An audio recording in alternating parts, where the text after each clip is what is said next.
International business trainer, corporate trainer and CEO Metas overseas limited. Friends, आज इस विषय पर हम बात करने वाले हैं वो है how to invest in share market. Share बाजार में कैसे निवेश करें। और ध्यान रखिएगा, अगर आप एक बिगनर हैं और शेयर बाजार में निवेश करना चाहते हैं तो बहुत सारी टर्म्स को आपको समझना होगा ताकि आप सभी चीज़ों को ठीक से समझ पाएं और शेयर मार्केट का आकलन ठीक से कर पाएं। तभी आप एक अच्छे इन्वेस्टर के रूप में काम कर सकते हैं। क्योंकि एक बात कही जाती है कि नीम हकीम खतराए जान, मतलब किसी भी चीज़ की आधी अधूरी जानकारी आपके लिए बहुत खतरनाक हो सकती है। बहुत सारे लोग बिगनर लेवल के बाद जब इंटरमीडिएट लेवल पर आते हैं तभी शेयर मार्केट में ट्रेड करना शुरू कर देते हैं, जबकि वो बहुत सारी चीज़ों की जानकारी नहीं रखते जिसकी वजह से उनको लॉस हो जाता है। तो आज हम बात करेंगे how to invest in share market. अब ये शेयर मार्केट को समझने से पहले हमें यह समझना होगा कि कंपनीज किस तरह से फंड रेज करती हैं। ध्यान रखिए, एक कंपनी जब अपने बिजनेस को एक्सपेंड करना चाहती है, बिजनेस को एक्सपेंशन की ओर ले जाना चाहती है, तो वो कंपनी मार्केट से कैपिटल रेज करती है, मतलब मार्केट से पैसा जुटाती है या एक तरह से लोन लेती है। तो कंपनी जब कैपिटल रेज करती है तो उसके दो अलग तरीके होते हैं। पहला जो मेथड है उसको कहते हैं डेट फाइनेंस, मतलब एक तरह से कर्ज के रूप में पैसा लेना। और कर्ज के रूप में पैसे लेने के लिए कंपनी क्या करती है, अपनी सिक्योरिटी के आधार पर लोन ले सकती है। जो दूसरा तरीका है वो है इक्विटी। इक्विटी मतलब कंपनी की हिस्सेदारी। जब एक कंपनी को कैपिटल रेज करनी होती है तो वो अपनी कंपनी की हिस्सेदारी लोगों को ऑफर करती है, और जो लोगों को कंपनी की हिस्सेदारी ऑफर करती है उसके बदले एक पैसा लेती है और उस पैसे से कंपनी का एक्सपेंशन करती है और कंपनी को आगे बढ़ाने के लिए काम करती है। अगर आपने कंपनी को डेट दिया है, कर्जा दिया है, तो आपको उस पर मिलने वाला ब्याज इंटरेस्ट के रूप में, आपकी इनकम के रूप में होगा। लेकिन अगर आपने कंपनी की हिस्सेदारी ली है तो आपको डिविडेंड मिलेगा। ठीक है, डिविडेंड के अलावा आपकी कंपनी की जो ग्रोथ होगी उससे आपके शेयर की वैल्यू भी बढ़ेगी। ठीक है, ये बात हमें समझना बहुत जरूरी है। अब एक कंपनी कैपिटल रेज करने के लिए क्या करती है, सबसे पहले एक कंपनी जब कैपिटल रेज करना चाहती है तो उसको आईपीओ लेकर आना था। उसको बोलते हैं इनिशियल पब्लिक ऑफरिंग, मतलब वो कंपनी अपने शेयर बाजार में बेचने के लिए तैयार है और बहुत सारे निवेशक, बहुत सारे इन्वेस्टर, बहुत सारे शेयर होल्डर उन शेयर्स को खरीदेंगे और कंपनी उससे कैपिटल रेज करेगी और रेज करने के बाद अपनी कंपनी में इन्वेस्ट करेगी। अगर शेयर की वैल्यू बढ़ेगी तो आपको प्रॉफिट होगा, घटेगी तो आपको लॉस होगा। एक कंपनी जब इनिशियल लेवल पर अपने शेयर लेके आती है तो वो शेयर डायरेक्ट स्टॉक एक्सचेंज में नहीं जाते। सबसे पहले वो ऑफर किए जाते हैं पब्लिक को, इन्वेस्टर्स को, इंस्टीट्यूशंस को, और जितने भी शेयर एक बार में बिक जाते हैं आईपीओ के थ्रू, वो सारे के सारे शेयर जाते हैं ट्रेड होने के लिए एक्सचेंज में। मतलब एक बात समझिए कि जब एक्सचेंज में जो शेयर है ना, एक तरह से वो सेकेंड हैंड चीज होती हैं। क्लियर। मैं यहां पर आपको एक बात क्लियर करना चाहता हूं कि आज जितनी भी टर्म्स का मैं इस्तेमाल करूंगा, जितने भी वर्ड्स का इस्तेमाल करूंगा, वो बहुत ज्यादा टेक्निकल लैंग्वेज नहीं होगी, बिल्कुल सिंपल लेमैन लैंग्वेज होगी, मतलब एक साधारण व्यक्ति भी उस चीज को समझ पाए। फाइन। अब जो एक्सचेंज है जहां पर हमारे शेयर ट्रेड होते हैं वो दो तरह के हैं, एनएससी एंड बीएससी। एनएससी मतलब नेशनल स्टॉक एक्सचेंज, बीएससी मतलब बॉम्बे स्टॉक एक्सचेंज, जहां पर वो सारे शेयर ट्रेड होते हैं। तो सबसे पहले बात करते हैं एनएससी। एनएससी मतलब नेशनल स्टॉक एक्सचेंज। और नेशनल स्टॉक एक्सचेंज में हजारों कंपनीज के शेयर लिस्ट होते हैं। उन हजारों कंपनीज में से टॉप मोस्ट जो 50 कंपनीज हैं, बेस्ट 50 कंपनीज हैं जिनकी मार्केट कैपिटलाइजेशन सबसे ज्यादा है, उनके ग्रुप को बोलते हैं निफ्टी। निफ्टी मतलब नेशनल 50, नेशनल स्टॉक एक्सचेंज की टॉप मोस्ट 50 कंपनीज के ग्रुप को हम निफ्टी बोलते हैं। Is that clear. अब समझते हैं बीएससी। बीएससी मतलब Bombay stock exchange. Bombay stock exchange में भी बहुत सारी कंपनीज लिस्ट होती हैं, लगभग 3000 से ज़्यादा कंपनी यहाँ पर लिस्टेड हैं। उन 3000 कंपनीज में से बेस्ट 30 कंपनीज के ग्रुप को हम कहते हैं सेंसेक्स, मतलब सेंसिटिव इंडेक्स। ये बात मैं आपको क्यों बता रहा हूं, क्योंकि कई बार आप ये सुनेंगे निफ्टी बढ़ गया है, सेंसेक्स घट गया है, सेंसेक्स बढ़ गया है। तो मार्केट कैसे डिसाइड होती है, मार्केट तेजी पर है, मार्केट डाउन है, मार्केट अप है, मार्केट रुकी हुई है। ये सारे जो पॉइंट्स यहां पर यूज होने वाले हैं, जो टर्म्स यहां पर यूज होने वाली हैं, उनके बारे में मैं आपको एक्सप्लेन कर रहा हूं। तो समझ गए आप, बीएससी। बीएससी मतलब बॉम्बे स्टॉक एक्सचेंज, और बॉम्बे स्टॉक एक्सचेंज में जो टर्म यूज होती है वो होती है सेंसेक्स, मतलब sensitive index, group of top 30 companies. इसीलिए कहते हैं एनएससी का निफ्टी, मतलब नेशनल स्टॉक एक्सचेंज की टॉप 50 कंपनीज की कैपिटलाइजेशन। और जब हम बात करते हैं सेंसेक्स, तो सेंसेक्स की बात हम करते हैं बीएससी में, मतलब बॉम्बे स्टॉक एक्सचेंज में टॉप 30 कंपनीज की वैल्यू क्या होगी, इसके बारे में आपको समझना बहुत जरूरी था। अब हम बात करते हैं कंपनी की जो कैपिटल वैल्यू है वो कैसे कैलकुलेट करते हैं। और ये बिल्कुल सीधा फार्मूला है, उस कंपनी के नंबर ऑफ शेयर कितने हैं और उस शेयर का मार्केट प्राइस कितना है, उनको मल्टीप्लाई करते हैं। मतलब फॉर एग्जांपल मान लीजिए कंपनी के 1 लाख शेयर हैं और हर शेयर का प्राइस 100 रुपये है, तो उस कंपनी की वैल्यू कितनी होगी, 1 करोड़ रुपीस। मतलब 1 lakh share into number of price per share in market that is 100 rupee equal to 1 crore rupees. ये तरीका है किसी भी कंपनी की कैपिटल को, किसी भी कंपनी की मार्केट वैल्यूएशन को कैलकुलेट करने का। वॉरेन बफे कहते हैं कि losing money in share market is near to impossible. Share बाजार में पैसा डूब जाए ये एक तरह से बिल्कुल इम्पॉसिबल बात है, लेकिन सबसे बड़ा रिस्क क्या है? The biggest risk is not having the required skill. आपके पास रिक्वायर्ड स्किल्स नहीं है, ये सबसे बड़ा रिस्क है। तो यहां पर एक एक चीज को समझना है, इंप्लीमेंट करना है, तभी आप शेयर मार्केट में वॉरेन बफे की इस डेफिनेशन को प्रूव कर पाएंगे। शेयर बाय और सेल कैसे करते हैं ये समझना बहुत जरूरी है। यहां पर सबसे पहली जो रिक्वायरमेंट है वो है आपके पास एक बैंक अकाउंट होना चाहिए, और बैंक अकाउंट जो है वो आपका ट्रेडिंग अकाउंट से लिंक होना चाहिए। अब ये टर्म बहुत ध्यान से समझिएगा, आपका बैंक अकाउंट आपके ट्रेडिंग अकाउंट से लिंक है, और आपके ट्रेडिंग अकाउंट में ही आपका डीमेट है। कई बार कहते हैं हम डीमेट अकाउंट खोल रहे हैं, तो डीमेट अकाउंट तो खोल रहे हैं, लेकिन डीमेट अकाउंट में ट्रेडिंग अकाउंट है।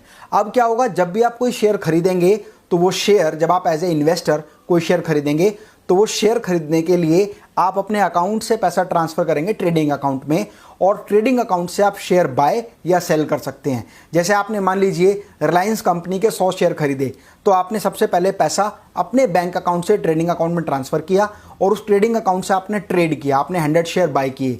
जब वो 100 शेयर बाय कर लेंगे, ट्रांजेक्शन आपके पास आ जाएगी, तो वो 100 शेयर आपके अकाउंट में, आपके डीमेट अकाउंट में शो करेंगे।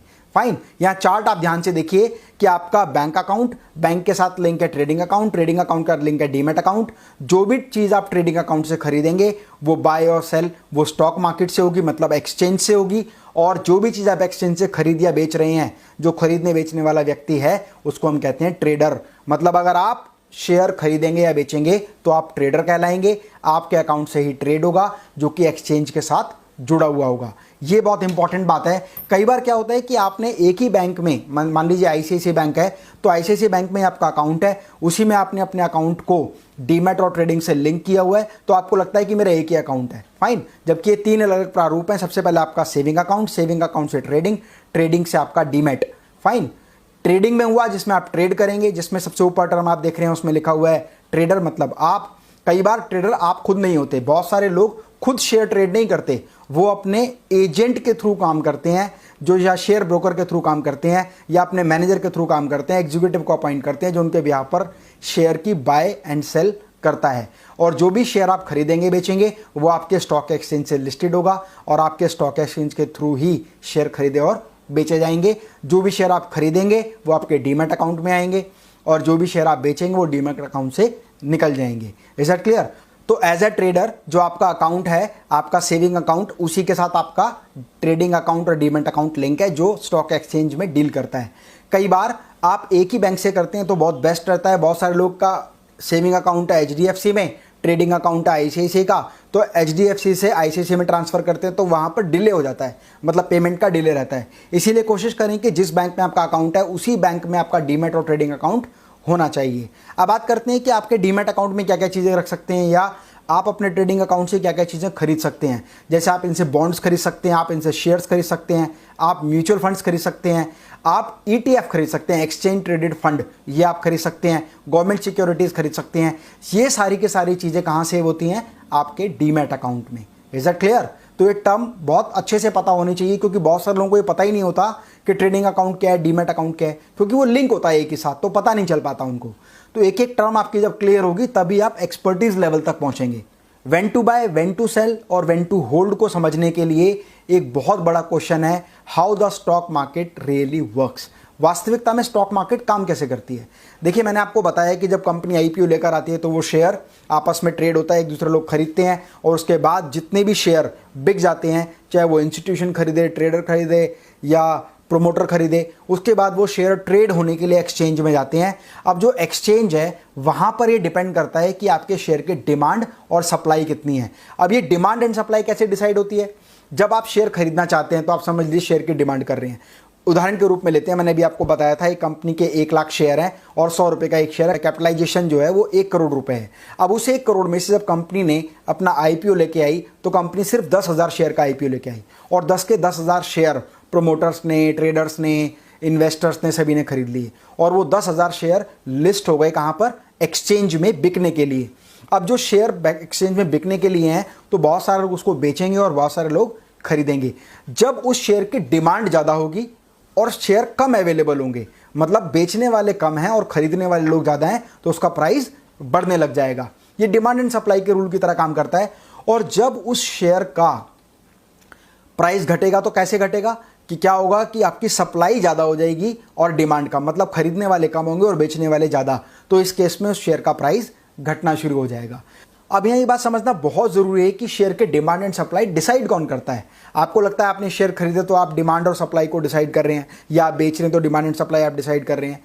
वॉरेन बफे ने यहाँ पर एक बात कही थी, 95% of mass is donating to 5% of class. अब ये किस तरह से डिसाइड होता है? The financial market is consist of buying and selling among and between two groups. मतलब शेयर मार्केट जो है वो दो तरह के ग्रुप्स के बीच में डिवाइड है, जहां पर बाइंग एंड सेलिंग होती है। और ये दो ग्रुप कौन कौन से हैं? एक है रिटेल ट्रेडर और इन्वेस्टर। रिटेल ट्रेडर मतलब जैसे आपने शेयर खरीदे, मैंने शेयर खरीदे, बहुत सारे इंडिविजुअल लोग हैं वो शेयर खरीदते हैं, तो वो रिटेल ट्रेडर्स हो गए। और इन्वेस्टर जो कंपनी जो एक तरह से पूरे की पूरे उस कंपनी के शेयर को खरीदने की ताकत रखते हैं, वो होते हैं इन्वेस्टर्स। अब ये इन्वेस्टर्स कौन कौन से होते हैं? 95% मासेस जो पैसा डोनेट करता है वो 5% क्लास को करता है। ये वॉरेन बफे ने कहा। क्यों कहा ये बात समझते हैं। अभी जो 5% क्लास है इसमें कौन कौन से लोग आते हैं और ये कैसे डिसाइड करते हैं किसी भी शेयर का प्राइस मार्केट में क्या होने वाला है, कैसे डिमांड या सप्लाई को बढ़ा या घटा सकते हैं, कैसे प्राइस शेयर के प्राइस को बढ़ा सकते हैं, कैसे शेयर के प्राइस को घटा सकते हैं। तो वो इंस्टीट्यूशंस कौन कौन से हैं? वो हैं बैंक। मतलब बैंक्स जो हैं जो कंपनीज के शेयर्स खरीदती हैं वो डिसाइड करती हैं, वो एक तरह से गेम चेंजर होते हैं। वो डिसाइड कर सकते हैं कि किसका शेयर बढ़ सकता है, किसका घट सकता है और क्या मार्केट प्राइस होने वाला है।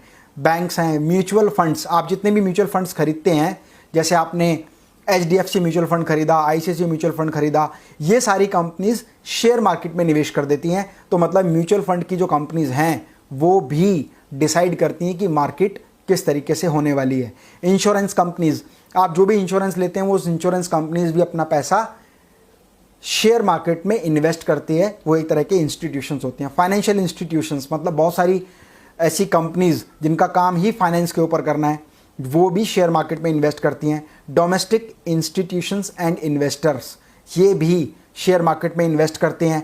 और फॉरेन इंस्टीट्यूशनल इन्वेस्टर मतलब विदेश से जो पैसा है, जो फॉरेन इन्वेस्टमेंट है हमारे शेयर बाजार में, वो भी मार्केट को ड्राइव करती हैं। मतलब हम जो मासेज हैं वो 95% है, लेकिन 5% जो क्लास है वो मार्केट को डिसाइड करती हैं कि मार्केट कैसे होने वाली है।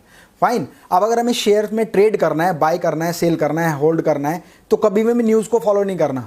ये नहीं हमने CNBC आवाज़ लगाया, जी बिजनेस लगाया, NDTV प्रॉफिट लगाया, वहाँ हम देख रहे हैं किसका शेयर बढ़ रहा है, किसका घट रहा है। फ्रेंड्स, शेयर मार्केट ऐसे ड्राइव नहीं होती है। वॉरेन बफे के रूल को हमें फॉलो करना है और हर अच्छे इन्वेस्टर के रूल को हमें फॉलो करना है। वो कभी भी ट्रेंड या न्यूज़ को देखकर शेयर मार्केट में इन्वेस्ट करने के लिए तैयार नहीं होते हैं। तो ध्यान रखिएगा, ये पूरी सीरीज मैं आप लोगों के लिए लेके आया हूं जिसमें मैं शेयर मार्केट के बारे में सब कुछ आपको बताने वाला हूं कि शेयर मार्केट कैसे काम करती है, कौन सा शेयर खरीदना है, कैसे खरीदना है, कंपनीज के फंडामेंटल कैसे चेक करने हैं, एनालिसिस कैसे चेक करने हैं, कंपनी की इनसाइड रिपोर्ट क्या है, बैलेंस शीट को कैसे स्टडी करना है, सब कुछ हम लोग ये समझने वाले हैं।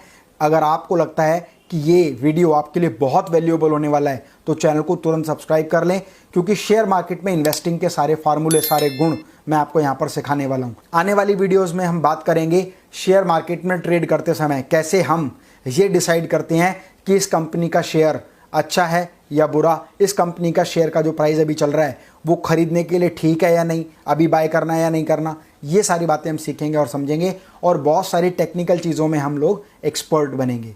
तो फ्रेंड्स, स्वस्थ रहें, मस्त रहें। मैं डॉक्टर अमित माहेश्वरी आपके सुनहरे भविष्य की कामना करता हूँ। जय हिंद, जय भारत।